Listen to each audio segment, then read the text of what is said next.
puisque la saison 2023, c'était un récital Toyota et juste la victoire Ferrari aux 24 heures du Mans. Cette année, c'est quand même relativement différent. On a déjà eu 2 victoires Peugeot, une victoire Ferrari. Là, c'est la deuxième victoire Toyota. Deux victoires Peugeot, non mais je vous Oh, arrête, Peugeot. monsieur. Oh la vache. Moi j'ai trouvé que c'était un peu facile quoi. Il freine comme un pied, il coupe complètement le fromage et il revient deuxième tranquillou. Bon, ouais, ça c'est. Je sais pas si ça méritait une pénalité. La BOP fait une partie du boulot, parfois bien, parfois critiquable.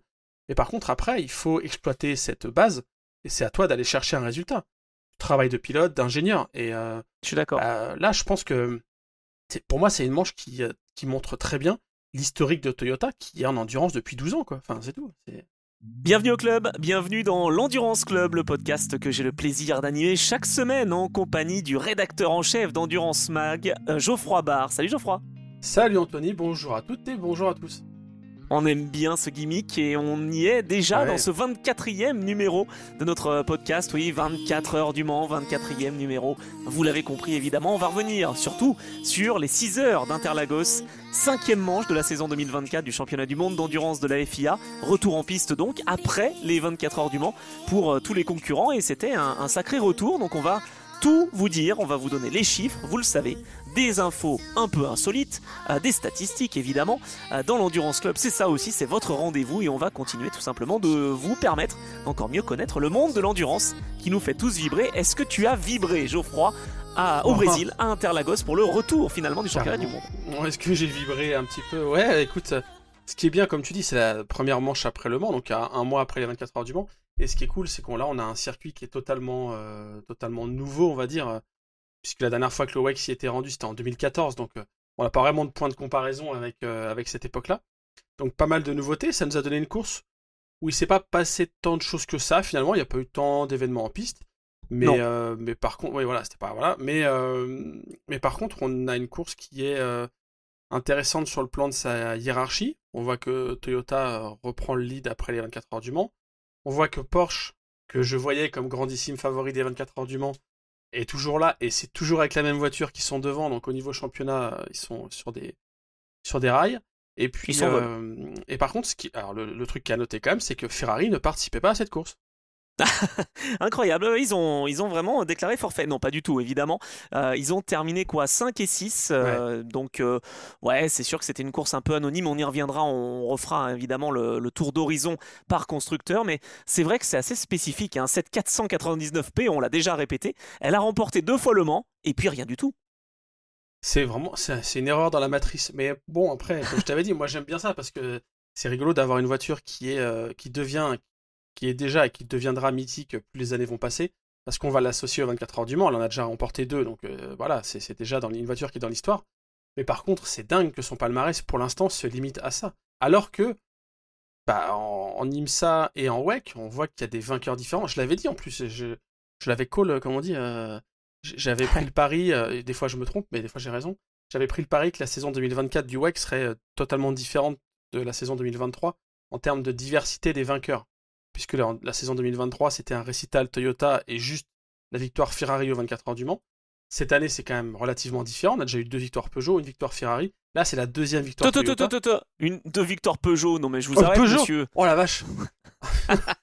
Bon bah non, mais là j'arrête. Porsche.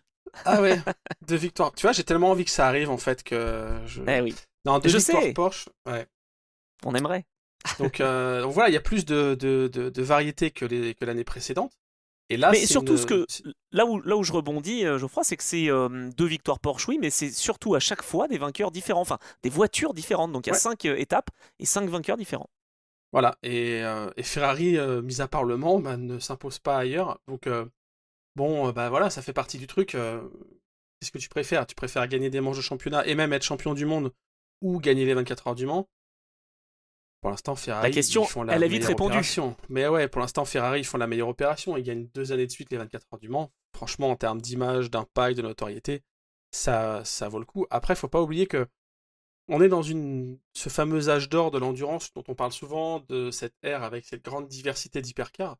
Et je pense que le titre de champion, le constructeur qui sera champion en WEC, ça va devenir de plus en plus prestigieux. Là, je peux te citer les vainqueurs des 24 heures du Mans des dernières années sans problème. Je peux pas te citer comme ça de tête les vainqueurs du WEC. Je l'avoue. les titres de champion, je sais que Toyota en a une bonne liste. Souvent la 8. Porsche en a eu, Audi aussi, mais je peux pas te les citer comme ça, comme je pourrais te réciter les vainqueurs du Mans. Donc oui, c'est moins prestigieux. Mais je pense que l'attrait qu'il y a autour du WEC, et on l'a vu encore avec le nombre de spectateurs, il y avait plus de 70 000 spectateurs ce week-end, je pense que le titre du WEC va prendre de plus en plus d'importance. Donc il est quand même important à aller chercher. Mais voilà, Ferrari, bah ouais, ils sont passés au travers. Je sais pas si tu veux qu'on commence par eux, on commence par les vainqueurs du jour, mais... Je suis tout à fait d'accord. Bon, on va commencer par les vainqueurs. Avant ça, quand même, on est là pour donner des chiffres, je le disais. Donc, on a attendu 3514 jours avant de revenir au Brésil. Ça faisait 9 ans et 227 jours. Finalement, le record de Sebring a été battu parce que Sebring, c'était 2012-2019. Et bien là, 2014-2024. Donc, pour revenir au Brésil. Mais c'est vrai, c'est important. Et le Brésil qui d'ailleurs a signé un contrat jusqu'en 2028 au minimum. Donc on retournera à Interlagos et on a vu que c'était une course assez animée avec une piste pas forcément très très large et donc qui a favorisé, on y reviendra tout à l'heure, les petits contacts. Et puis, autre petit chiffre, c'était la 90e course de l'histoire du WEC. Et depuis la 50e, en fait, il y a la 50e, la 60e, la 70e, la 80e, ça a toujours été Toyota qui s'impose. Bon, bah la 90e aussi. On attend la 100e. Ça sera donc bien dans quoi? L'année prochaine, je dirais. Oui, ça sera l'année prochaine, effectivement. Ça sera pas loin de la finale du championnat 2025, cette 100e course du WEC. Mais voilà, en tout cas, c'était l'idée un petit peu de dire que ces pilotes, bah voilà, ils ont aussi le privilège donc de s'imposer pour une course qui marque l'histoire du WEC. Sur les 37 engagés, mais les 36 partantes, après le crash de la Lexus d'Arnold Robin, eh bien, on a vu qu'il y avait quand même pas mal de belles... de beaux affrontements et de belles batailles en piste, notamment donc en hypercar. Et tu le disais, eh bien, Toyota s'impose et c'est la première fois du WEC, puisque je le disais, que 5 voitures différentes sont victorieuses en une seule saison. Et là, cette fois-ci, eh ben, c'est passé sur la Toyota numéro 8, qui a vraiment pas dominé, mais qui a profité des ennuis de la 7 pour pouvoir s'imposer. Alors, en fait, voilà, je continue les chiffres ou alors les gens vont partir si on en donne trop. Parce que là, tu me fais une passe décisive pour parler de Toyota. C'est la 47e victoire, donc sur 90 courses, c'est la 47e victoire de Toyota en WEC. Tu vois, moi aussi, j'ai fait mes petits travaux. Ben oui, je vois ça. Et Buemi, du coup, devient le vainqueur avec le top au niveau des victoires. Il a 25 victoires en WEC, tandis que derrière, Hartley est à 22, à égalité avec Conway, et Hirakawa, il est juste à 5, qui est petit, mais ce qui est déjà pas mal vu son historique récent avec Toyota. Il a commencé un petit peu plus tard. D'ailleurs, à tel point que Hartley, tu sais, à chaque fois, ça ressort, Buemi, à chaque fois qu'il gagne, évidemment, ah bah vous êtes le plus victorieux, et puis vous ajoutez une victoire, etc. Et Hartley, il dit, mais arrêtez de dire cette statistique, moi je pourrais pas le rattraper, puisque je roule avec lui. Donc j'aurais toujours 3 succès de moins. Donc ça, c'était rigolo. C'était un petit agacement de la part d'Hartley. Bon alors, sur le fond et sur le sport, domination Toyota. Il y en a une qui gagne, l'autre qui est 4e. En fait, s'il n'y avait pas eu ce souci de carburant, gestion de carburant, je ne sais pas ce qu'il y avait précisément. Ouais, unité de contrôle qui fait perdre plus de 2 minutes, réparation obligatoire donc pendant l'arrêt au stand. C'est vrai que c'était lié aussi au carburant, au ravitaillement. Cette numéro 7, je dois dire quand même, était celle qui était dominatrice et qui aurait dû s'imposer. Elle avait signé la pole d'ailleurs. Et c'était la première fois, tiens, j'en profite, depuis Fuji 2023, qu'on avait 2 Toyota aux 2 premières positions sur la grille de départ. Et là, c'était clairement la voiture qui devait gagner. Quand tu vois qu'elle termine à 1,23 de la Toyota numéro 8, sans ce problème, elle aurait été sur la plus haute marge du podium. C'est eux qui ont le tour le plus rapide. C'est eux qui, comme tu dis, en qualif se sont démarqués. En fait, dès le début, de toute façon, c'est la 7 qui a pris le meilleur. Petite erreur de Brendan Hartley au départ, qu'il a expliqué en disant que il n'était pas habitué à prendre les départs, puisque c'est Buemi qui d'habitude prend les départs. Donc, oui, c'est vrai. C'est pas ça qui explique tout, mais en tout cas, il est plus habitué à ça. Alors il y a eu ça, effectivement, le fait qu'il soit plus habitué, et puis il y a aussi autre chose, c'est que j'imagine quand même, je sais pas s'il l'a dit clairement, mais j'imagine quand même qu'il le sait, qu'il n'y a pas de bac à gravier, pas d'herbe, etc. Et donc il se dit, pour éviter de perdre ma 2e place et donc tenter peut-être de prendre la première, bon, je vais freiner plus tard. Ça a mal freiné et il a coupé. Il n'y a pas eu de problème plus que ça. Moi, je trouve que c'est un peu trop facile, si tu veux mon avis. Mais bon, en même temps, c'est normal. Hein. Les pilotes, ils étudient aussi leur coup. C'est pour ça qu'il y a les track walk où on fait le tour du circuit à pied. On essaie de voir où est-ce qu'on peut gagner du temps ou du moins ne pas en perdre trop. Moi j'ai trouvé que c'était un peu facile quoi. Il freine comme un pied, il coupe complètement le fromage et il revient deuxième tranquillou.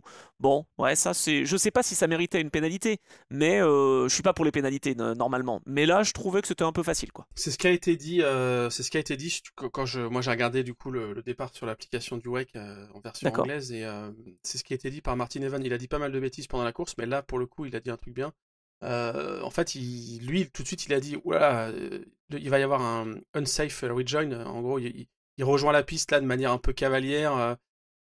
Du coup, il relaisse passer enfin, il laisse la Toyota devant, mais derrière, est-ce qu'il bloque, machin. Enfin, en gros, il a dit, ouais, la manœuvre, elle est un peu cavalière, et en tout cas, même si il fait un rejoin où il touche personne, il n'influence pas la course, en tout cas, il a quand même cut le premier virage, et effectivement, je suis d'accord avec toi, je sais pas, il aurait pu y avoir un petit truc. Au final, ça aurait pas changé le classement final, mais ouais, Non, un petit plus 5 secondes à l'arrivée, ou un truc comme ça m'aurait pas choqué. Parce que, ouais, eh ben, parce que je suis d'accord. voilà, tu fais pas ça, quoi. Parce que sinon, la prochaine fois, on passe au travers, quoi. Ouais, c'est ça. À la limite, tu freines pas, comme ça t'évites d'abîmer tes pneus, etc. Sur un circuit, je sais pas, comme le Paul Ricard, hop, tu vas tout droit à la chicane et puis bah Ouais, tu ralentis et tu. Non. Le Paul Ricard sur les séries les plus modestes, c'est superbe, hein, le premier freinage. Ça fait... Ah non, mais c'est vrai, c'est sublime, parce que quand tu sais qu'il y a un nombre de commissaires qui est un peu plus restreint, et puis enfin, je veux pas taper sur des séries, je biperai comme dans le dernier épisode, au pire. Je sais pas si Voilà. t'as entendu, j'ai mis des bips dans le Si, dernier épisode. j'ai Ouais, ouais. entendu. Ouais. Bon, bah là, c'est pareil, j'en mettrai un. Par exemple, quand tu roules en... bon, voilà, je pense qu'ils ont pas assez d'yeux pour surveiller tous les mecs qui coupent au premier virage. Et clairement, C'est vrai. t'en profites un peu et tu gagnes 5-6 places. Faut pas être trop gourmand, mais c'est vraiment connu pour ça, quoi. Donc, C'est vrai, c'est vrai. bon, là, Bon, en tout là, on cas, est sur un autre niveau. Non, mais voilà, là, on est sur un autre niveau. Et par contre, alors, on parle du départ, on peut faire une analyse un peu plus complète aussi. Il oui, y a Will Stevens qui s'est jeté à l'intérieur pour prendre le meilleur sur la Porsche de Lorenz Vanthoor. Donc, Will Stevens qui est sur la Porsche Jota privée, la numéro 12. qui a gagné cette année? Qui a gagné à Spa-Francorchamps, c'est vrai, comme ça, t'as raison, on fait fonctionner la mémoire. Mais en fait, je trouve que le départ, il a été relativement calme. Enfin, je pense que c'est ce que tu vas me dire aussi. Mais par contre, ça aurait pu être vraiment catastrophique, quoi. Enfin, Will Stevens, pour moi, il est un peu déconnecté, là. Ou alors, Ouais, tu vas me dire que c'est une super manœuvre et que c'est l'instinct. C'est vrai aussi, hein, mais qu'est-ce que t'en penses, toi, ouais. de ce move à l'intérieur? Il a eu de la chance de compter sur des adversaires un peu compréhensifs, si je puis Ouais, dire, on est parce que d'accord. sinon ça fait strike et ça fait comme à Imola. Donc, tu vois, c'est là où je comprends pas trop. Moi, j'ai regardé de nouveau et c'est vrai que c'était génial. Tu vois, j'étais passé à côté du behind the scene, je sais plus comment ça s'appelle, Full Access, je crois, Ouais. pour le WEC. Et je regardais celui du Mans récemment parce que je me suis dit, tiens, quand même, je m'y replongerai bien dans cette édition 2024. Et il y a des images de Eduardo Freitas qui rappellent aux 4 premiers à chaque fois, à chaque départ, le samedi précédent la course, ce qu'il faut faire et pas faire et les procédures. Et il le répète, et c'est vrai, ça se gagne pas une course d'endurance au premier freinage. Je sais qu'il y a de l'envie, qu'il y a peu Mhm. d'écart entre les voitures et qu'on peut vraiment gagner beaucoup sur cette track position, comme j'aime le rappeler. Mais à un moment, non, soyons pas fous, quoi. Donc c'est vrai que là, Will Stevens, bon, c'est passé, tant mieux. Il aurait été bien bête s'il y avait eu un contact. Le WEC Full Access des 24 heures du Mans, effectivement, si vous l'avez pas vu, allez le voir, parce qu'il est super intéressant. C'est Génial. un des rares que j'ai maté en entier. Parce que vraiment, j'étais pris du début à la fin. Et comme tu dis, les scènes où on voit Eduardo Freitas notamment, il y a un autre truc qui est intéressant et qu'on n'a pas forcément toujours en tête, mais tu sais, il explique justement dans cette scène, il y a Lorenz Vanthoor qui est un très bon élève, qui dit est-ce que j'ai une consigne particulière vu que je pars en tête demain, à quelle allure je dois aller, à partir de quand je dois accélérer. Enfin, vraiment, il est en mode je veux C'est faire vrai. ça bien, je veux pas me faire gronder, quoi. Et Eduardo lui répond en disant enfin, tu fais comme d'hab. Il dit par contre, moi, ce que je dois avoir, c'est toutes les hypercars alignées, deux par deux, avant de vous mettre le feu vert. Parce que en gros, c'est plus possible d'avoir un départ façon Le Mans 99, où il y avait des départs qui étaient un peu Mais oui, éclatés, tu vois, 99 ou 2000, je crois, c'est complètement éclaté, où la GT1 ou les Audi sont au niveau de la ligne, et qui n'étaient pas et à les notre autres ont place même pas d'ailleurs, fini et de les autres sortir sont même... des Ouais, Ford. voilà, ils sont encore dans les Ford, donc en fait, ça marche pas. Et là, Eduardo, il dit clairement, je dois aligner mes voitures deux par deux. Et donc, Ouais. il est vraiment en train d'expliquer, bah, moi, c'est ça ma contrainte. Donc, toi, mon petit gars, t'as ta course, mais voilà, en tout cas, je te libérerai pas tant que derrière, c'est pas aligné. Donc, sois pas trop. Enfin, c'est assez intéressant. C'est un Et ce qui échange était très intéressant. intéressant aussi, ah tu vois, comme quoi moi aussi ça m'a marqué cette Ouais, scène. Ce qui était assez intéressant, c'est qu'il dit le protocole, il y a le drapeau, mais tu t'en fiches. oui, L'idée, c'est de oui. passer la ligne au moment où les feux s'éteignent. Voilà. Ouais, c'est marrant. Non, mais voilà, on a vu le même truc. Voilà. Will Donc en Stevens. tout cas, tiens, en parlant de ligne de départ, ligne d'arrivée, Toyota en tout cas l'a annoncé, que ce soit la 8 ou la 7, mais quand même plutôt la 8, ils vont vouloir gagner toutes les courses d'ici la fin de cette saison, même si le titre est quand même clairement loin de portée, si je puis dire, parce que la Toyota numéro 7, qui est quand même celle qui est la mieux placée, elle est troisième à 3 points de la Ferrari, mais déjà 18 points de la Porsche de tête, et alors la Toyota numéro 8, c'est encore pire, hein. Premier podium de la saison, 69 points contre 117 à la Porsche. Bon, ça va être compliqué, mais en tout cas, ils avaient annoncé qu'ils voulaient gagner jusqu'au bout. Bon, déjà, une de cocher à Interlagos, mais voilà. Donc on revient sur cette première partie de course qui effectivement était un peu chaotique, je trouve. Ouais, alors, et puis chaotique dans. Enfin, le départ, les 10 premières minutes, on va dire, les 10-15 premières minutes, ça a été assez animé. Petite parenthèse avec le GT, où je crois que c'est Thomas Flor qui est déjà parti. Enfin, il y a eu pas mal d'erreurs en GT. Il y a eu une bataille aussi entre les McLaren. Les mecs sont de la même équipe, c'est United. Ils sont pas en train de se battre entre Pro et Am. C'est la même équipe, c'est que du LMGT3 et ils sont portière contre portière. J'ai du mal à comprendre. On a une petite sortie de notre ami Paul Louchatin aussi, tu vois. Enfin là, voilà, il y a eu de l'animation partout. C'est vrai que Paul Louchatin s'est fait un peu piéger, c'est dommage, Et ça c'est fait pareil. depuis, Non mais c'est depuis pareil. Imola, là où il traverse une mauvaise passe, là il a essayé de faire ce qu'il pouvait. Je pense que retarder le freinage dans ce premier freinage, c'est pas Mais simple, et contre c'est vrai qui il qu'il se a pas bat? eu la chance de pouvoir couper, et il est parti en travers. Et contre qui il se bat si tu regardes le replay? Contre qui il est La 36. Voilà. Il est côte à côte avec son équipier. Enfin, putain les gars, déjà que vous êtes pas devant, quand même, essayez de rouler de concert, quoi, tu vois. La course, elle se C'est gagne pas vrai. au premier virage, mais elle se gagne pas au premier virage au deuxième tour non plus, hein. Non. Enfin, moi je trouve ça fou, quoi. Moi aussi, alors peut-être plus en endurance que en Formule 1 ou dans d'autres disciplines sprint, mais quand même, ce que tu vois, c'est qu'il y a des batailles qui sont importantes aussi. Est-ce que ça veut dire que les pilotes se sentent peut-être pas confiants pour l'avenir et qu'ils veulent montrer absolument qu'ils ont un coup de volant? Je sais pas, c'est vrai que chez McLaren, ça m'a choqué aussi, moi. Ouais. J'ai trouvé que c'était un peu abusé. Mais alors, eh ben, c'est très bien cette transition. Enfin, pour moi, en tout cas, le WEC est rentré dans sa deuxième partie de saison. Si je dis pas de bêtises, on est rentré après Le Mans, on bascule sur la deuxième partie de saison. Ouais, c'est ça. Et... on a passé avec Interlagos. Oui, voilà, c'est ça. Et du coup, ouais, on n'est pas. Et encore, j'allais dire, on n'est pas en Formule 1, mais c'est pareil, en Formule 1, qui peut se prévaloir d'avoir un contrat sur plusieurs années sans avoir aucune clause pour se faire virer, mis à part Stroll, je veux dire. Les autres pilotes sont quand même sur la sellette s'ils font des conneries ou s'ils sont pas au niveau en termes de performance. Donc, finalement, comme dans d'autres disciplines, mais en endurance, j'ai l'impression que c'est quand même pire parce qu'il y a encore moins de continuité. Bah, les pilotes, ouais, sont un peu sous pression. Chez Porsche, ils vont être sous pression parce que ils savent que derrière, t'as Dan Cameron qui cette année est un peu à pied, enfin, en tout cas fait pas le WEC et est un peu déçu. Et puis t'en as d'autres qui frappent à la porte, hein. Julien Andlauer, je pense qu'il se verrait bien dans une voiture officielle. Il y a d'autres pilotes comme ça dans la filière Porsche. Chez Ferrari, il y a une relative stabilité, je pense. Vrai. Mais il y a le côté italien où il faut qu'on se batte quand même un petit peu entre nous, quoi, tu vois. James Calado aussi, hein, il a presque du sang italien dans les veines maintenant, lui, hein. James Calado, c'est pareil, ça reste musclé. Entre Ferrari, on se bat. Chez Toyota, tu vois, il y a moins. Chez Toyota, ils étaient habitués à se faire des petites passes entre eux. Attends, je te laisse passer, vas-y, je te laisse passer. Oui. Oh, attends, je te laisse passer. Il n'y a pas d'animosité entre eux. J'ai rarement vu, alors peut-être que vous pourrez mettre un commentaire sur la version YouTube ou sur les réseaux, mais si vous vous souvenez d'une bataille Toyota vraiment où ça se frite, j'en ai pas de souvenir vraiment, tu vois. Non, moi non plus. Je pense que chez eux, ils sont un peu plus clean. Et chez Alpine, oui, chez Alpine, je l'ai toujours dit, c'est clairement les équipages où moi je trouve qu'il y a un problème de mayonnaise parce que c'est des équipages où tous les pilotes sont très bons.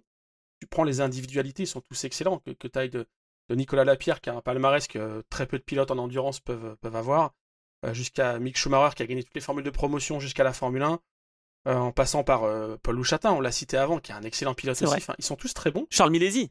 Charles Milesi, voilà, on en a parlé dans le dernier épisode, évidemment. Non, mais je mets personne de côté, hein. C'est pas parce que je les cite pas tous que. Mais par contre. Mathieu Maxivière, Ferdinand Habsbourg. Voilà, enfin. bon, ils sont tous excellents. Mais par contre, je pense qu'ils ont tous aussi leur petite course à faire, tu vois, enfin leur truc. Et là, en tout cas, il y a juste cet exemple du premier freinage, hein. Si ça se trouve, je suis en train d'inventer un drama sur pas grand chose, mais j'ai quand même le sentiment, effectivement, qu'il n'y a pas forcément de stabilité pour l'avenir. Et parce que Mick Schumacher, il va peut-être rebasculer en Formule 1 chez Alpine. C'est ce qu'il aimerait. Ouais, voilà. En fait, je sais pas quel est le deal de chaque pilote, parce que vu que c'est une équipe officielle, mais avec des pilotes payants, je sais pas quel est le deal que chacun a avec Alpine et avec Signatech, donc Bah, si ça se trouve, il y a un peu une flip de l'avenir, je sais pas. Écoute, j'en sais rien. C'est Mais en possible, tout cas, hein, ils c'est n'étaient pas possible. au plus haut niveau. Peugeot et Alpine, si on peut ils étaient pas aux avant-postes, en tout cas, encore une fois. Ça, on va y revenir justement. Le C'est décousu quatuor aujourd'hui, je suis français, j'allais désolé, dire. hein, c'est très décousu ce que je raconte aujourd'hui. Non, non, non, mais non, tu parlais de Porsche justement, et moi je trouve que, alors ils sont pas équipiers, évidemment, et on sait très bien que Jota va passer avec Cadillac l'année prochaine, mais ces premières minutes là entre Lorenz Vanthoor, qui est donc le leader avec ses équipiers évidemment, mais du championnat, et qui doit pas faire de bêtises non Mhm. plus, se fait attaquer par Will Stevens qui était chaud de chaud, et là, contact et crevaison d'entrée de jeu pour Vanthoor, ça c'est quand même dingue. Ouais. Alors, Vanthoor, il l'a expliqué, il l'a raconté. Et je m'attendais à ce qu'il charge Will Stevens un peu. Et en fait, pas tant que ça. Il dit qu'en gros, lui, au moment où il décide de se décaler, bah, Stevens se décale au même moment. Et voilà, Ok. il y a un contact. Et la crevaison intervient vraiment sur ce. Même pas quand les voitures sont côte à côte, mais vraiment quand il se décale, il touche. Et voilà, il y a la crevaison. Donc, en fait, ils choisissent le même côté au même moment, quoi. Ouais, c'est Enfin, vrai. c'est comme Tu ça sais que qu'il le dit. ça m'a rappelé quoi? Parce que là, comme on est Ah entre, ouais. entre Attends. équipiers, entre batailles entre équipiers, Alors, attends. ça m'a rappelé Leclerc-Vettel avec Ferrari en Formule 1 2019. Pareil, Attends, je l'ai exactement pas pareil. celui-là.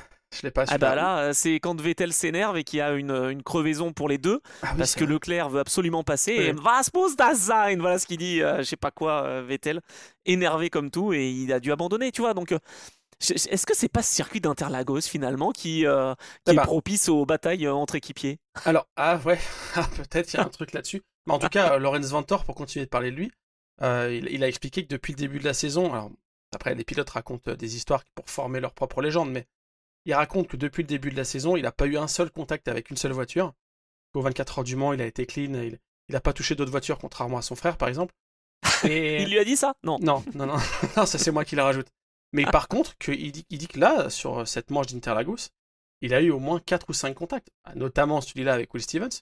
Mais il y a à d'autres moments, et en fait, il explique que ouais, le fait de rouler déjà la compétition pure, c'est-à-dire rouler avec une autre hypercar, c'est déjà très difficile parce que le circuit, ça s'enchaîne, c'est un circuit de rythme, des freinages, des accélérations, c'est assez compliqué. Et en plus, avec le trafic des GT3, et en gros, bah, même lui qui fait partie des, je pense, des pilotes rapides et précautionneux, on va dire, hein, si je peux lui coller deux adjectifs, il a Hmm. eu des contacts, quoi. Donc, effectivement, je pense que c'est un circuit assez compliqué. On avait Ouais, moins c'est vu vrai. venir parce que c'est plus facile de s'imaginer une course compliquée à Imola vu les 3 tests de la piste. Et finalement, tu vois, Sao Paulo aussi, c'est pas si simple, quoi. Non, c'est vrai. Et comme tu disais, à l'époque, on était vraiment dans une autre phase du championnat du monde d'endurance. 2014, c'était vraiment Oui. les débuts, ça faisait 2-3 ans. Il y avait moins ce problème-là parce qu'il y avait moins de voitures LMP1. Là, en hypercar, c'est vrai, quand tu te dis Ouais. qu'il y en a 19 de ces autos, c'est quand même, c'est quand même assez dingue en fait de se dire ça. 36 voitures finalement, parce qu'il y a eu un forfait en LMGT3, on l'a dit. Ça fait quand même beaucoup, Interlagos finalement. Dont 33 classés. Je crois que ça égale un autre record. Bah, je crois que ça égale le record d'Imola de cette année. Ah, 30, pas mal. 33 voitures classées, ouais. Mais oui, oui, carrément, moi, j'adore, le tracé est vraiment top. C'est un tracé que j'associe beaucoup plus, comme toi, j'imagine, à la Formule 1, évidemment. Bah J'ai oui. plus de souvenirs de Schumacher et Montoya au premier freinage. Ah J'ai oui. pas, ouais, ouais, ouais. Mais j'ai plus ces trucs en tête que des courses d'endurance. Après, ouais, on en avait déjà parlé, je crois, dans un épisode, mais le gros carton de Mark Webber au début de la ligne droite, enfin, avant l'entrée des stands en 2014, justement, en WEC, ça, c'est une image aussi assez marquante du circuit, je trouve. Mais en tout cas, Ah, c'est ça a dingue, donné attends, un. je l'avais oublié celui-là parce que Mark Ouais. Webber, il était surtout pas connu, mais il s'était planté aussi en 2003, ce qui avait engendré le crash énorme de Fernando Alonso. Tu te souviens de ça? Ah non, je l'ai Incroyable, pas. en Ah F1. ouais, non, je l'ai pas Ah vu bah oui, ça. tu vois, il était avec la Jaguar. Ah bah dis donc, il Ah s'est fait oui. deux crashs au même Ouais. virage, le fameux virage qui a coûté cher à Stéphane Sarrazin. Voilà, c'est le virage Mark Webber, du coup. Mince, Euh, ah oui, tu vois. Bon, alors, allons un peu plus loin, Bon, parce que dans la moi je suis quand hiérarchie. même déçu. Non, Oui, non, je vais te le dire, je suis bah quand même si, déçu. de Alors, Cadillac. pas. Ben non, de la Porsche numéro 12. Qu'est-ce qu'ils nous font? Ah, Ils ont donc ce contact entre Will Stevens et la Porsche numéro 6, qui heureusement se met en stratégie décalée et va quand même finir deuxième et donc prendre beaucoup de points au championnat. La Porsche numéro 5, incroyable, malgré un problème de changement d'aileron à la fin, enfin l'avant-dernier arrêt je crois, bloc il arrière. termine quand même sur le podium. Mais cette Porsche numéro 12, mais il y a que conneries sur conneries, c'est quand même pas possible. Qu'est-ce qu'on explique là? Enfin, comment on peut expliquer ça? C'est quand même eux qui ont gagné, Will Stevens et Callum Ilott, l'épreuve de Spa, on l'a dit. J'ai l'impression qu'ils y sont plus, quoi. Et même celle du retraité Jenson Button a réussi à terminer mieux. Ils sont derniers des hypercars. Ouais, erreur de Callum Ilott qui vient percuter le mur et qui refait l'arrière façon 9X8 sans aileron, quoi. Un Oui, peu comme c'est vrai. Lee Fayet au Mans l'année dernière. En fait, cette voiture, Pareil. elle est souvent impliquée dans des... Callum Ilott, quand même, cette année, c'est pas mal. Entre les sorties à Imola, le châssis qui plante aux 24 heures du Mans, là, Mm. la voiture finit à 3 tours. Là, on est vraiment sur du pilote typé monoplace et qui a du mal à se gérer. Enfin, je sais pas si tu veux être d'accord avec moi, mais Peut-être. ouais, pour moi, il y a un petit truc comme Bah ça. non, j'ai pas d'explication. J'ai pas l'explication justement. Je trouve que c'est décevant parce que ils avaient réussi à terminer deuxième au Qatar et premier à Spa. Ça partait vraiment bien. Alors après, ça reste une équipe privée, on est d'accord. Ouais. Mais bon, ils ont quand même une voiture qui leur permet. On le voit avec l'équipe Penske, hein, même quand ils sont pas les meilleurs, et ben ils sont toujours placés. Après, là, clairement, la deuxième, enfin, les deuxième et troisième places de Porsche sont clairement une surprise parce que Oui, Porsche s'attendait pas à être aussi haut dans la hiérarchie au regard de, c'est la première fois qu'on le prononce, de la balance de performance. oui. Évidemment, ils s'attendaient pas à être aussi haut. Et l'auteur a notamment expliqué que, vu la touchette en début de course, le fait que Lorenz Vantore est rentré à vitesse réduite, qu'ils ont été décalés, enfin, avec le temps perdu, il s'est dit, bon, bah, de toute façon, là, voilà, on fait la course. On va finir peut-être dans le top 10, on va quand même remonter devant les BM et les Alpines et les Peugeot, mais on va pas faire beaucoup mieux. Et au final, ils sont deuxièmes.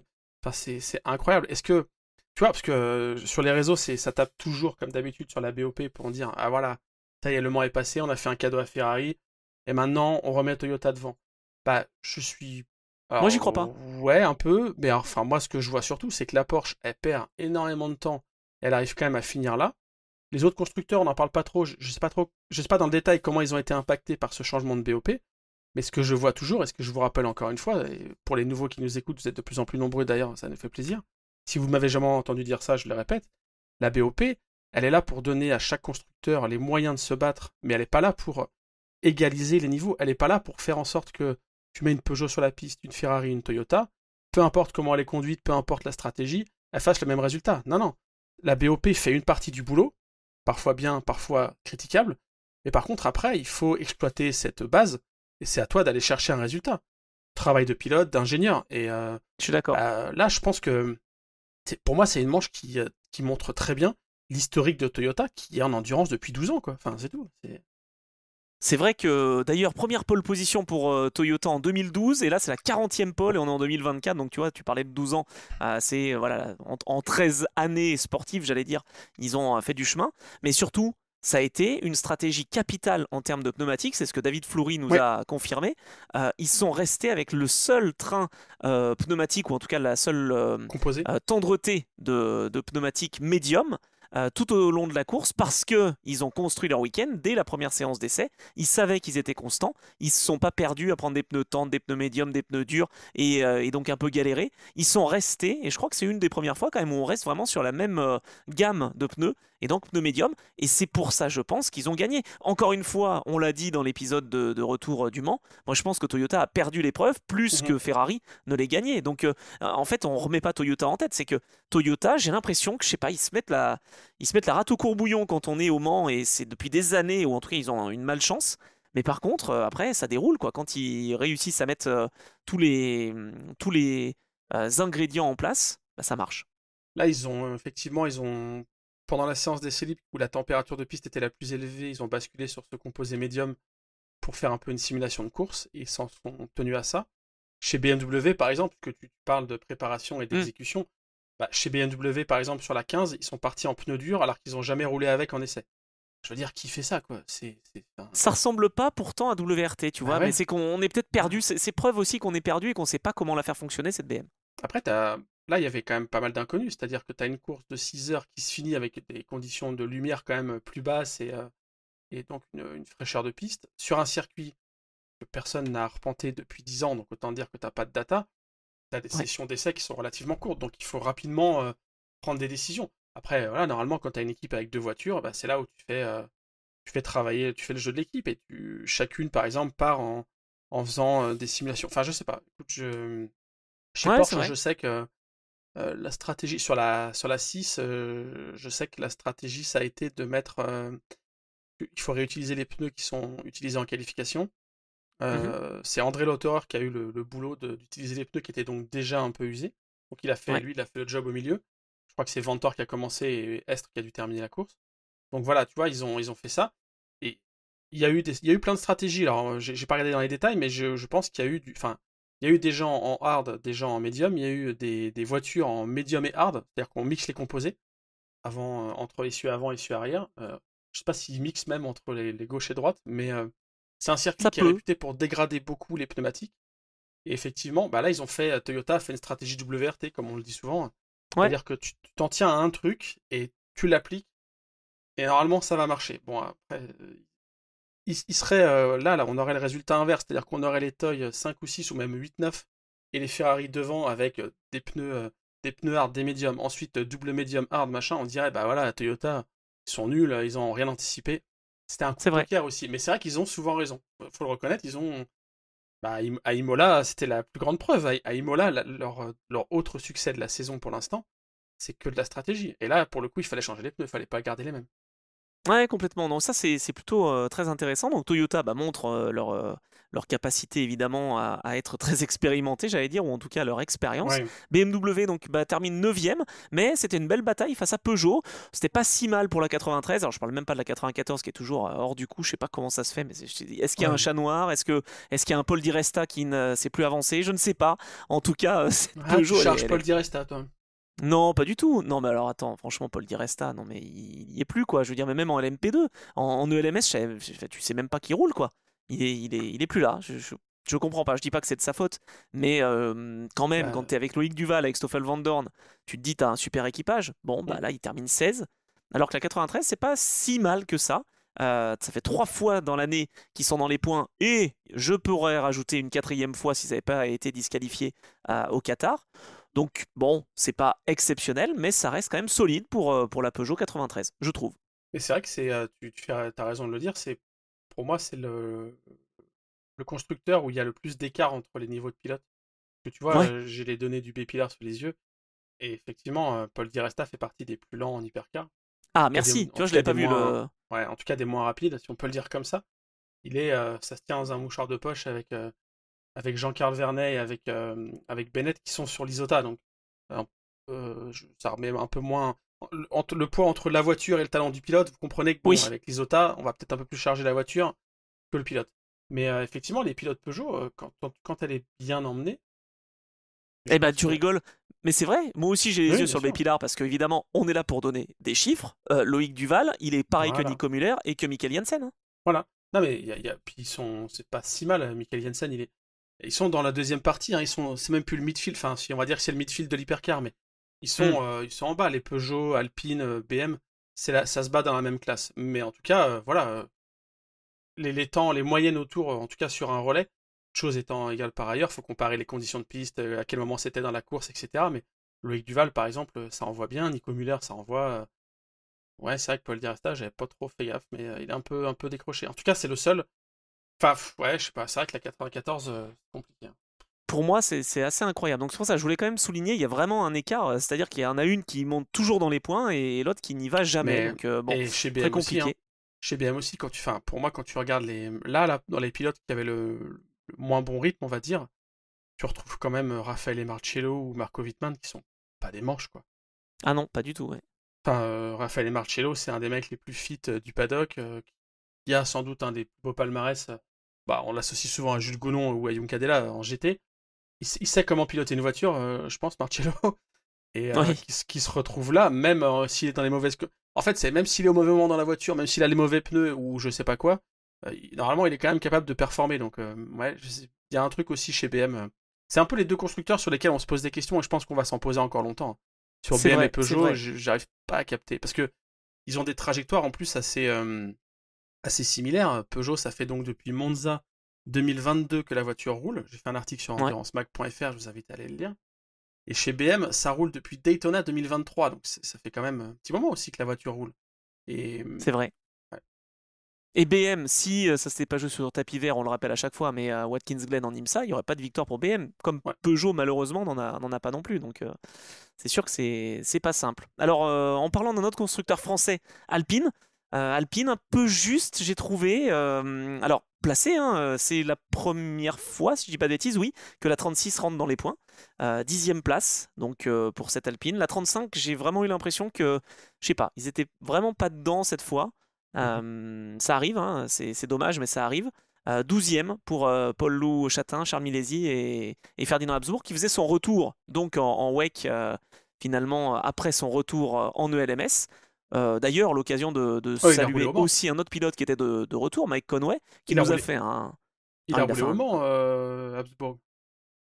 Et ben. Ah oui, je suis bête. Il a roulé Ouais, au Mans. Ouais, ouais, c'est que ouais. je l'ai pas vu beaucoup rouler parce Non, qu'ils ont c'est abandonné ça. rapidement. Bah, enfin, c'était lui qui était dans la voiture quand même. Hein. C'est vrai, pardon, j'ai fait une erreur. Bon, on coupera au montage, on bipera. Ouais. Non, alors Oui, bon, par contre, c'est vrai. faut signaler quand même la performance de Mick Schumacher.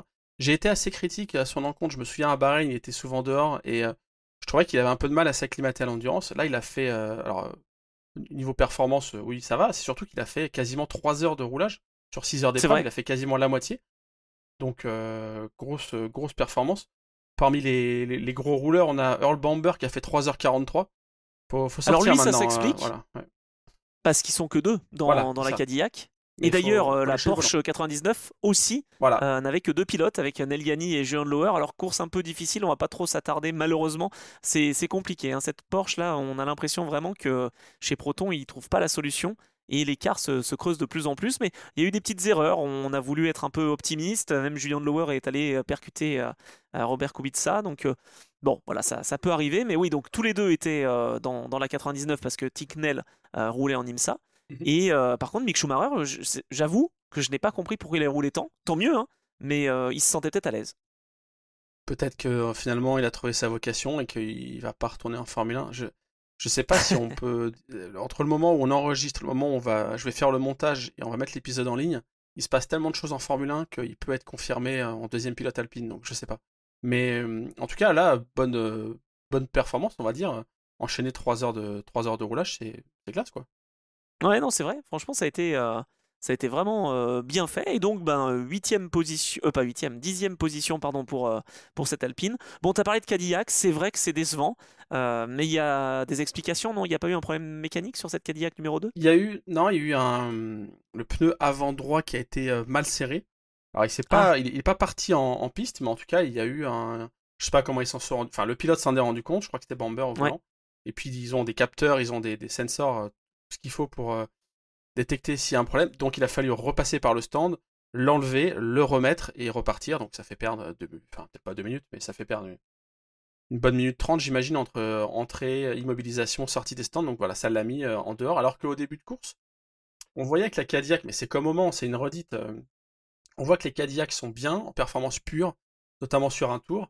Et puis au train, sur le rythme, bah, c'est compliqué. Quand la voiture elle est pilote, full essence, pneus en début de relais, bah ça va, mais ça perd des dixièmes qui font des secondes, qui font des dizaines de secondes. Et on voit que devant ça partait, les Toy, la Porsche et la Cadillac, elle commençait à faire bouchon et après ça a sauté. Mais ils n'arrivent pas à trouver ce rythme de course, quoi, au même niveau que les autres en tout cas.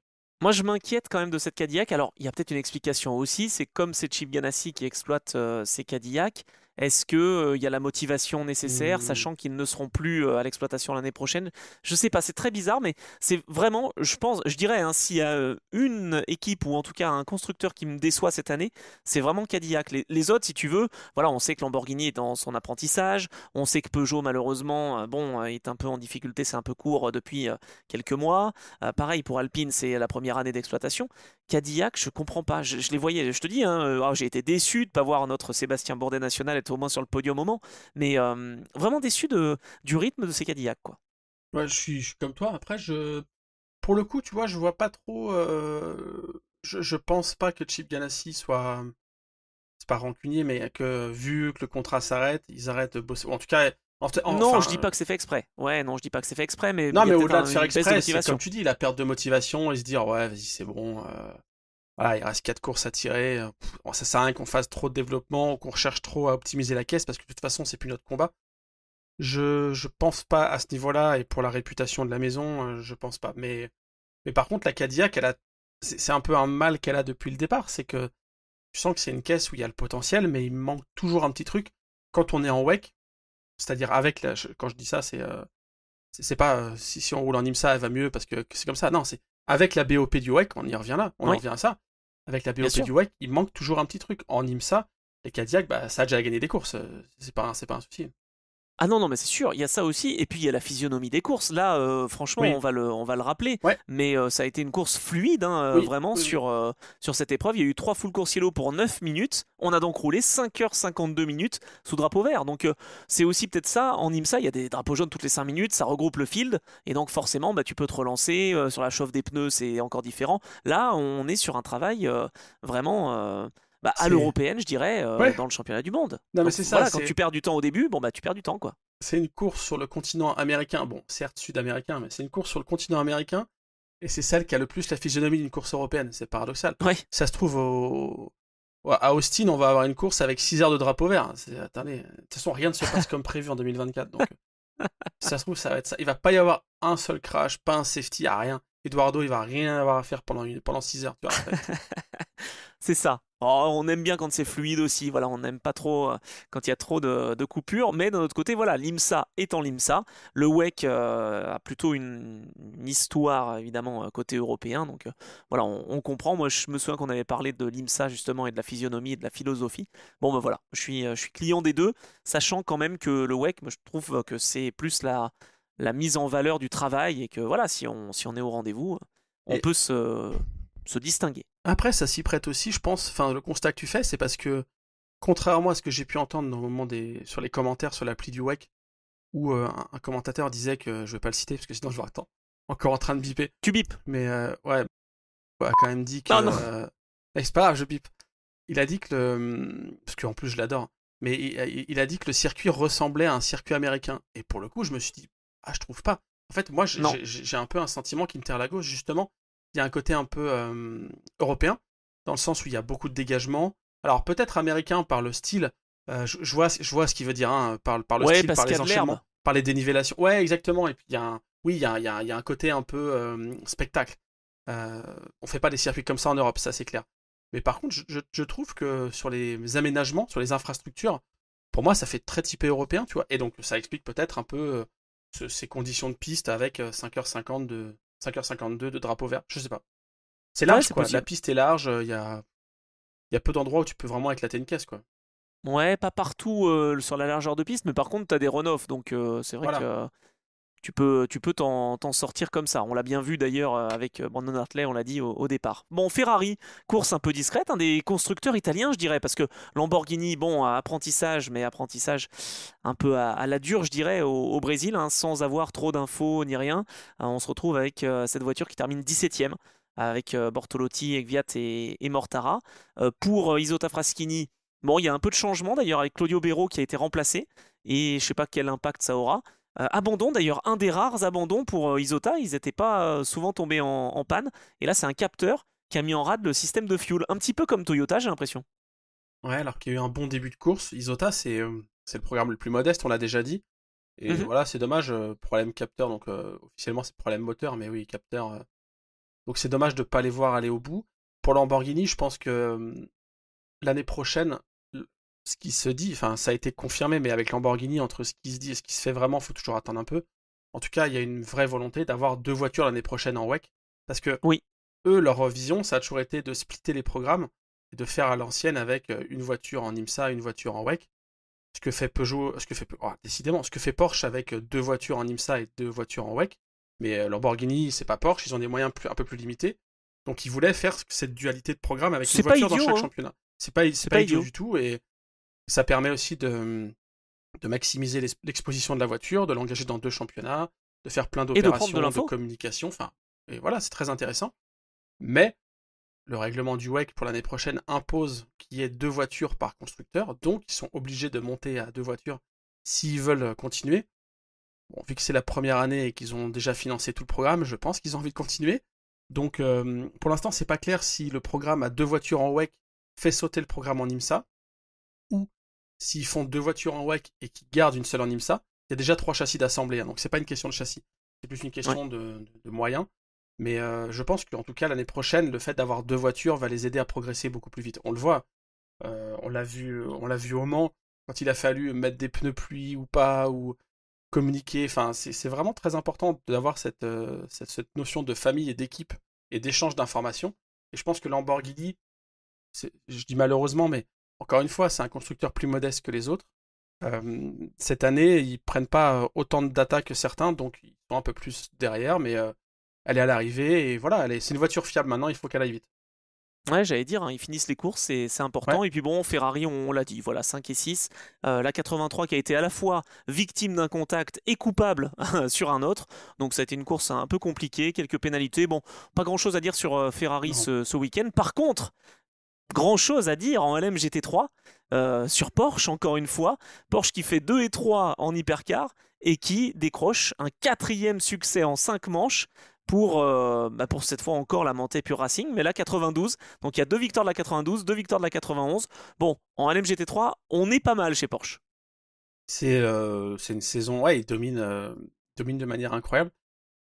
Après, il y a quand même Aston Martin derrière et McLaren. Du coup, il y a une stat. Alors, parce que tu as sorti tout à l'heure une stat sur les constructeurs, dans les équipages vainqueurs. Tu as dit que c'était le 5e équipage différent qui gagne depuis le début de la saison.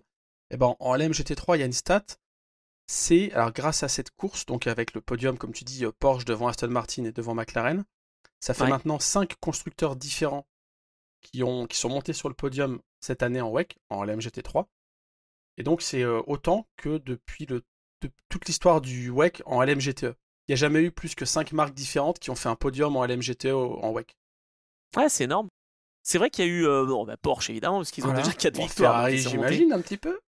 Ouais, et ben attends, Ferrari, tu dis ça. Des podiums quand même, des podiums en LMGTE, évidemment. Ouais, et ben non, en LMGTE, non, je te parle en LMGT3, mais non, mais ça c'est justement, c'est justement ça qui me, non, mais c'est justement ça qui me choquait. C'est-à-dire que je parle de cette année-là en LMGT3. C'est-à-dire qu'on a eu Porsche, on a eu BMW, donc là ce sont les vainqueurs. Après on a Aston qui est allé sur le podium 2 fois. On a BMW qui s'est imposé à Imola en Italie. On a donc Proton qui, avec la Ford, termine 3e au Mans. On a Aston par l'intermédiaire d'E-Station, donc là ça fait partie d'une autre équipe, mais qui fait aussi un podium avec Clément Matteux notamment sur la manche d'ouverture. On a eu Lamborghini avec Iron Lynx, et on n'a pas de Ferrari sur le podium en LMGT3 depuis le début de saison. Elles sont moins bien emmenées que d'habitude, j'ai l'impression. C'est possible. J'ai pas le détail, j'ai pas regardé la course des LMGT3 en détail, mais ce que j'ai vu en tout cas, c'est que Thomas Flor a fait une petite boulette avec un contact avec Takeshi Kimura, je crois. Il avait déjà fait une boulette tout seul à Imola. Je crois avoir vu François Herriot aussi à l'erreur un petit peu. Chez Ferrari, ouais. Attends, mais au Mans, Thomas Flor au Mans, il la sort au même endroit que Rodrigo Sales l'année dernière. C'est vrai que peut-être que ça peut expliquer ça. En tout cas, Ferrari, Corvette et Lexus, bah ça fait partie des 3 constructeurs qui n'ont pas encore goûté au podium cette année.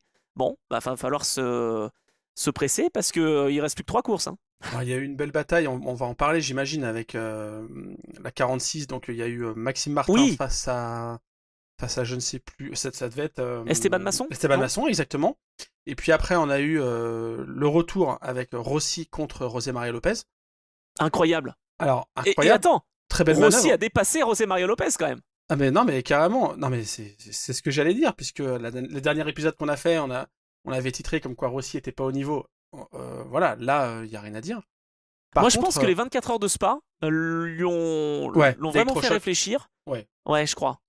Parce qu'il a été un peu critiqué, alors que depuis le début de sa carrière, ou en tout cas de son retour en 4 roues, si on veut appeler ça comme ça. Vas-y, ce que tu vas dire va me faire plaisir. Ouais, merci, il est encensé. Non mais c'est ça, vraiment. Moi j'ai jamais été touché, atteint par la Rossi-mania. Après, je comprends que des gens soient fans de Valentino Rossi. Non, mais après, attends, très bon, exceptionnel, respect absolu pour ce qu'il a fait en moto. Oui, mais ça n'empêche que tu peux garder un peu de clairvoyance et regarder les résultats et ce qu'il fait en piste en étant à 4 roues. Et pour l'instant, c'est pas foufou. Enfin, Bah, pour un pilote pro, on le disait. Hein. Voilà, parce que du coup, j'avais revérifié les stats. Dans un épisode, j'avais dit qu'il avait gagné à. Ah putain, j'ai oublié le nom du circuit, c'est pas vrai, elle a mémoire. Non, mais t'as raison, par contre, il a vraiment gagné. C'était ouais, en à GT World. Misano. Il a gagné 2 fois en GT World au même circuit. Misano, je crois. C'est ça. Hein. Et du coup, voilà. Encore une fois, je le reprécise parce que sinon, les extraits, ce qu'on dit est toujours extrait et sorti de son contexte. J'ai pas le début du commencement du talent de Valentino Rossi derrière un volant. Mais nous, puisqu'on est dans l'Endurance Club et qu'on commente ce qui se passe, je me permets de dire que Aspa, il a quand même fait une course plutôt à chier. Et là, il s'est repris. Et effectivement, face à Rosé, il a plus que tenu la cadence. Il a carrément dépassé. Ouais. Après, on s'est ému pour ce dépassement et cette bataille. Bon, ils étaient à 2 tours, hein, quand même. Enfin, je veux dire. Ah, mais c'est vrai. Bon, t'es pas obligé de le dire. Non, mais non, je sais. Voilà, je d'accord. Et moi, parce que moi aussi, j'étais le premier à suivre. Et évidemment, c'est super intéressant. Et quand tu vois Rossi, c'est un dépassement vraiment d'école, quoi, hein, académique. Là où il passe, comment il ressort, il bloque un peu. Enfin, c'est parfait. C'est très bien exécuté. On est à 2 tours de la voiture qui gagne. Donc, chez WRT, autant. Ouais, c'est WRT hein, qui exploite les BMW. En hypercar, je pense qu'ils comprennent pas. Autant en LMGT3, je pense qu'ils comprennent. Et qu'à mon avis, c'est plus une raison de balance de performance pour le coup. Même si. Ah, ils ont eu des bons résultats quand même. Hein. Ils ont eu une victoire avec Farfus Gelel-Lang à Imola, justement, on se souvient. Ils ont même fait le doublé. Ils ont mis quand même la voiture sur le podium au Mans. Alors on connaît les conditions, etc. Mais quand même, ils l'ont fait. Bon, là, c'est vrai que c'était décevant. Hein. 10e place pour la 31. Par contre, 5e pour la 46 à 7 dixièmes de la McLaren. Bon, moi je dis, c'est pas si mal. Non, mais en tout cas, ils ont. Enfin voilà, je sens qu'il y a. De ce que j'ai cru comprendre dans les déclarations, il commence à y avoir une petite impatience sur cette course. Ils n'ont pas compris de se retrouver à cette distance, quoi, en performance pure, tu vois. Après, voilà, mais autant ils peuvent être patients en hypercar parce que la voiture est peut-être pas forcément encore au niveau, mais c'est vrai qu'en GT3, on se dit que la BM doit être normalement plus efficace. Mais bon, en même temps, on l'a évoqué avec les chiffres qu'on a dit, la balance de performance, elle est quand même bien faite parce que on a tous les constructeurs qui finalement ont une chance de pouvoir gagner. Ok, l'exécution elle est bien faite de la part de Monte. Mais quand même, on a des constructeurs qui sont pas loin. Mais justement, mais justement, j'allais tempérer mes propres propos parce que en fait, j'étais en train de taper sur la balance de performance, mais j'ai eu quelques infos assez sympas, des retours techniques sur la manière dont la balance de performance est faite en LMGT3. Et c'est super intéressant parce que, contrairement à ce qui se passe chez SRO, vous savez que maintenant, les LMGT3 sont en fait la même plateforme que les GT3 qu'on connaît dans les séries de Stéphane Rattel, donc notamment le GT World Challenge, pour en citer qu'un. Et sauf que la CO a rajouté une petite couche supplémentaire. Et dans la BOP, il y a d'autres éléments qui sont pris en compte. Enfin, en tout cas, il y a d'autres solutions d'acquisition de données, on va dire. Je ne vais pas tout vous spoiler parce que je vais en faire un article. Mais en gros, il y a des solutions d'acquisition de données qui permettent de surveiller de manière encore plus fine les voitures, justement pour éviter le sandbagging, pour éviter les cartographies moteurs où tu mets 100 chevaux de plus. Enfin, pour vraiment contrôler ce qui se passe. Et je pense qu'aujourd'hui, et c'est pas pour encenser la CO et la FIA que je dis ça, mais je pense qu'aujourd'hui, la balance de performance du LMGT3 est la plus précise qui existe. Je parle pas de l'hypercar, je parle du LMGT3. Je pense que c'est la plus fair. En plus, il y a du success ballast et tout. Enfin, voilà. C'est pas mal hein, l'hypercar aussi, hein. Mine de rien, c'est quand même assez disputé et chacun a son mot à dire, selon évidemment voilà, la caractéristique aussi intrinsèque de sa voiture.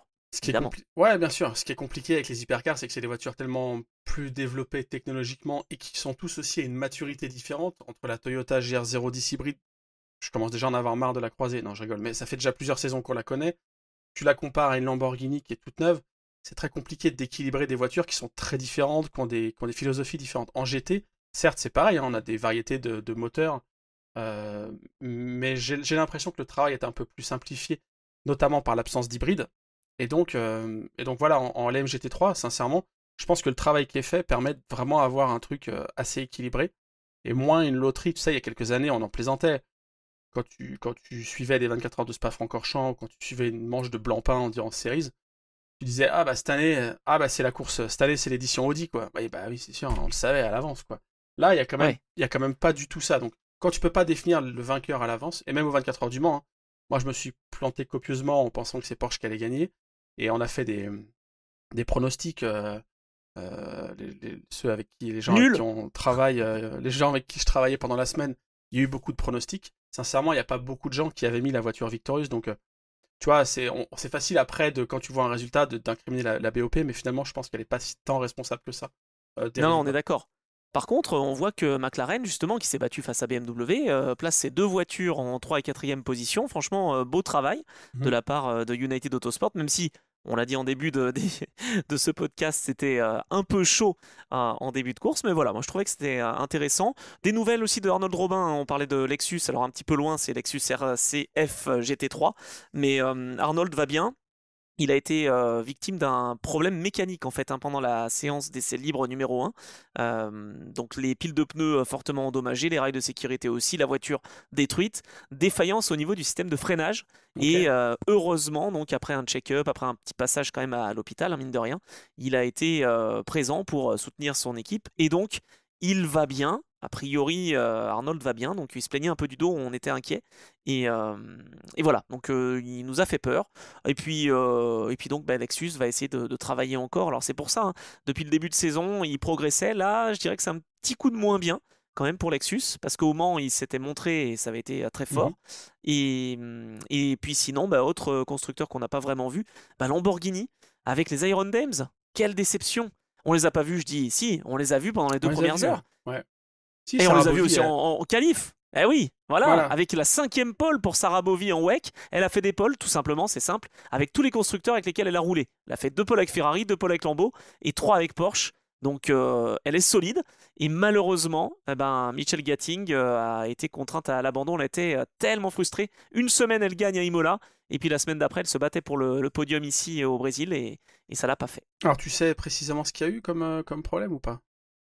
On suspecte un tout petit contact vraiment léger et ce qui aurait engendré le radiateur percé. Donc, Ouais, c'est ça, j'ai cru comprendre j'ai que pas eu c'était plus le. d'infos. Je veux pas incriminer qui que ce soit parce que je sais pas si le contact est dû ou non à la Lamborghini ou si elle a été Mhm. victime d'un ralentissement, tu vois, devant.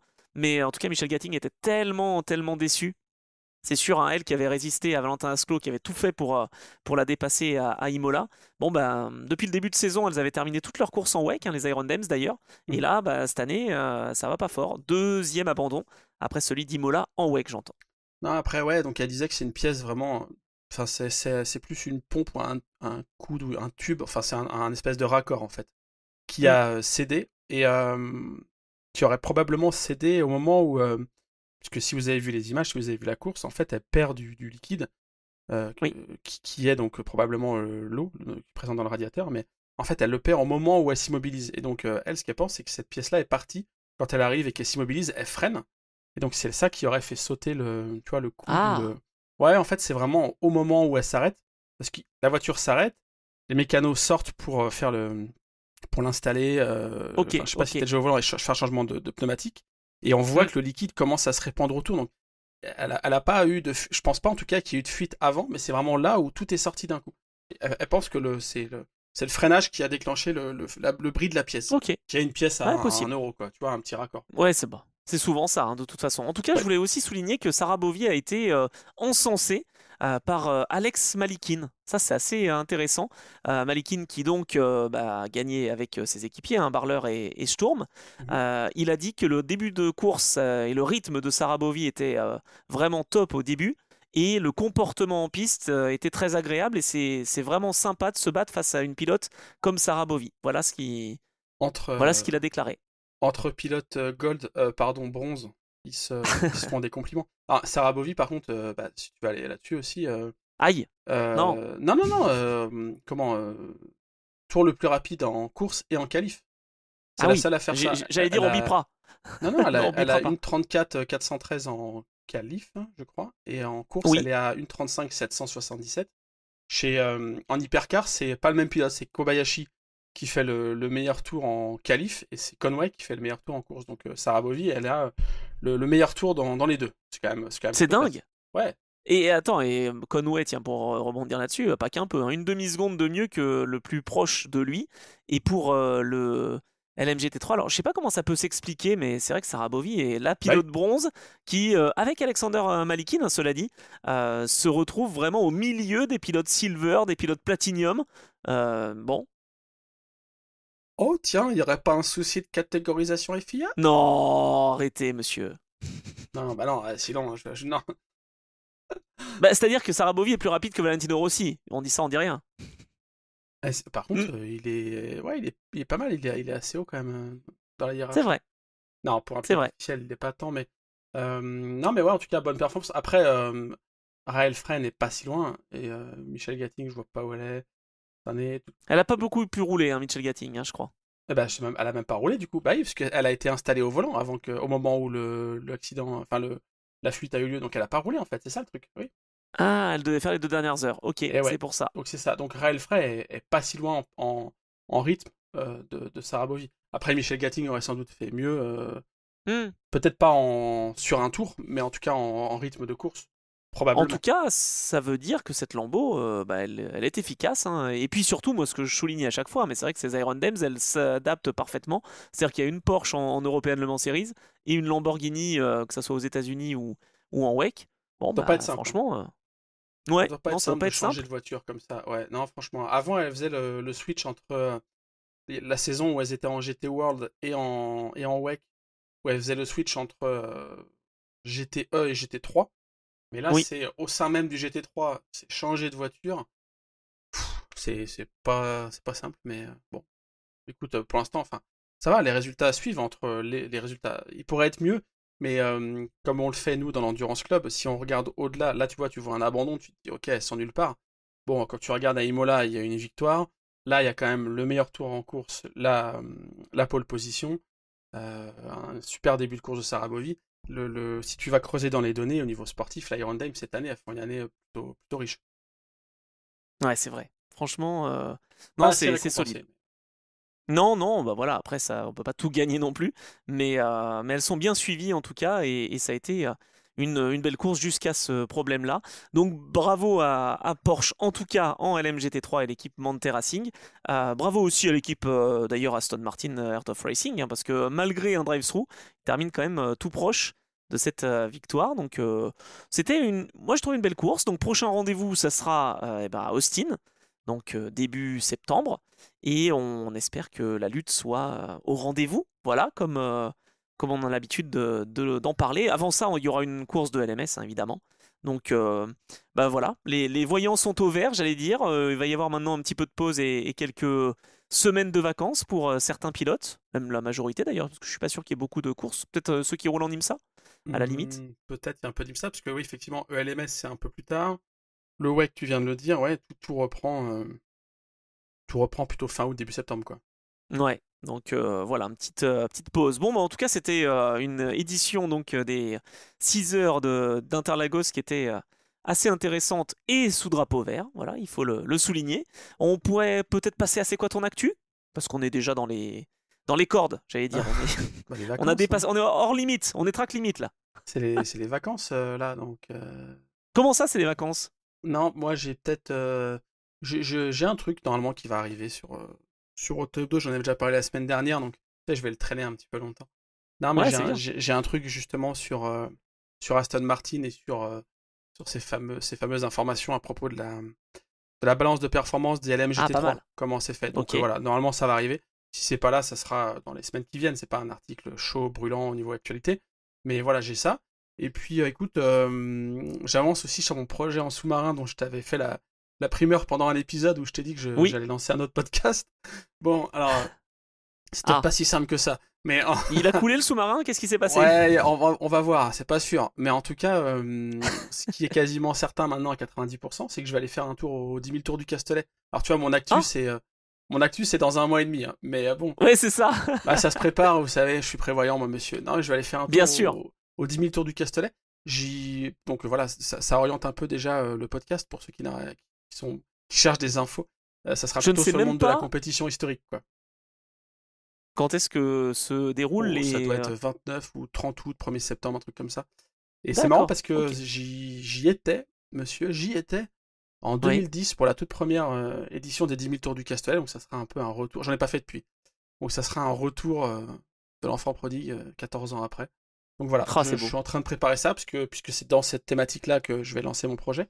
Et puis j'ai peut-être de belles choses, mais j'aime pas trop dire des trucs quand c'est pas signé. Ah, non, mais dis pas. Bah, j'ai peut-être des belles choses quand même avec une équipe qui roule, avec un constructeur que j'aime critiquer, mais que j'aime bien quand même. D'accord, Voilà. ok. Bon. Mais pas en WEC, hein. On sera sur un échelon un peu plus bas. Bah, j'en ai parlé tout à l'heure, je l'ai bipé, tu vois. Oui, non, mais t'as bipé, Voilà. t'as bipé. Il y a pas de souci, comme ça au moins on est tranquille. Bon, bah écoute, parfait, ce sont de très belles choses et de très bonnes Et, nouvelles. Moi, j'ai et des actus un toi, peu t'as une plus... actu de ouf, parce que là, bah Oui, un voilà, peu plus on chaude. l'a pas dit, mais t'es en costume chez toi, t'es avec Bien ton sûr. costard, 3 pièces, très très très beau d'ailleurs. Et T'as vu un derrière, peu? avec toute ta bibliothèque remplie de bouquins sur la Formule 1, non mais Ah ouais, bah là, c'est ça fou. y est, là. J'ai tout ressorti, là. J'avais mis tout en veille, et là, ça y est, là. J'ai ressorti les anecdotes de Formule 1, etc. Parce que oui, ça y est, je me prépare, hein. Tous les puristes et les fidèles d'Endurance Club le savent déjà depuis une semaine, mais ça y est, là. Le Grand Prix de Hongrie, le Hungaroring va être commenté sur C8 et j'aurai le plaisir d'être au micro. Incroyable. Donc voilà, je n'en reviens pas. Entre-temps, il y a quand même le podcast Trajectoire aussi, hein, qui continue avec la deuxième partie de l'entretien de Philippe Gache. Là, on va plutôt évoquer donc le Dakar. Et puis bah, après, il y aura une petite pause parce que bah, c'est les vacances et que je pense que beaucoup ont, ont envie de couper. Donc je vais pas saouler tout le monde, mais voilà, Ouais, Trajectoire, c'est ça ça. continue. C'est ça, c'est toi en fait, t'as pas envie de couper, mais les autres oui, donc bon. Non, c'est ça. Du coup, je m'adapte. Qu'est-ce que vous voulez que je vous dise? Et j'aurai aussi la F2, F3, tiens d'ailleurs, un ce week-end. Donc voilà, c'est toujours intéressant. Et puis nous, bon, on va préparer quelques épisodes aussi, voilà, pour être fin prêt pour la rentrée. Je sais même pas quand est-ce qu'on arrête de faire nos épisodes, mais Attends, non mais bon. attends, juste pour préciser, ce week-end tu fais la complète Donc, quoi. Tu fais F1, F2, F3. oui, tout à fait. Et NASCAR le soir, Ça s'est déjà le fait ça qu'un dimanche. commentateur fasse F1, F2, F3? Je sais pas.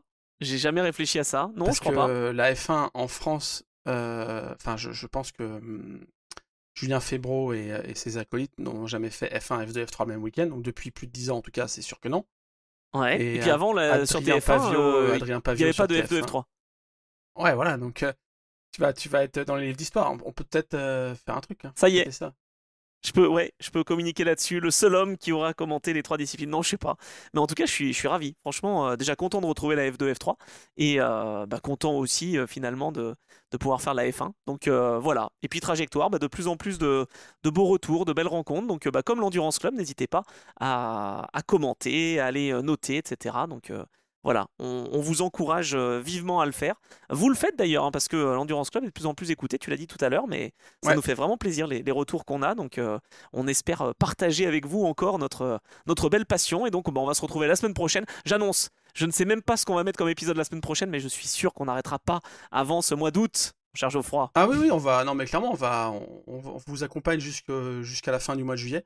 Là, je sais pas non plus ce qu'on va trouver, mais écoute, voilà, l'Endurance Club ferme pas tout de suite. On fermera un petit mois d'août, mais pour l'instant, vous allez encore devoir nous supporter un petit peu. Voilà, on est là, on est présent et on vous offrira des petites surprises et des petits bonbons pour patienter tout simplement parce que l'actu endurance est un petit peu plus calme. On reviendra, j'imagine évidemment, aux alentours du 26-27 août pour décrypter le LMS de Spa-Francorchamps. Peut-être même avant, tiens d'ailleurs, peut-être aux alentours du 19-20 pour présenter le LMS à Spa. Voilà, ça Allez, au moins c'est bah dit. banco. On va même pas couper un mois, tu vois. Bon, bref. On n'aime pas vous laisser trop seul, voilà, tout simplement. On veut vous accompagner. Merci beaucoup Geoffroy, c'était encore un plaisir.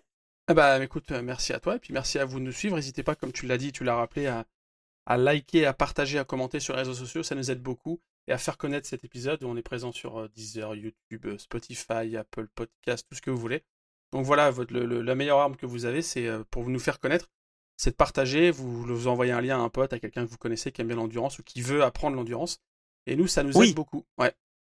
on essaye d'être didactique aussi, on s'adresse aux passionnés, donc que ce soit des experts ou non, vous êtes toutes et tous les bienvenus, donc c'est parfait. Voilà, bah merci beaucoup en tout cas, encore une fois, de votre écoute, de votre fidélité, et on se retrouve la semaine prochaine pour un nouvel épisode de l'Endurance Club, parce que oui, pour faire partie du club, de cet Endurance Club, eh bien n'hésitez pas, toutes les semaines, c'est sur vos plateformes préférées. Salut tout le monde!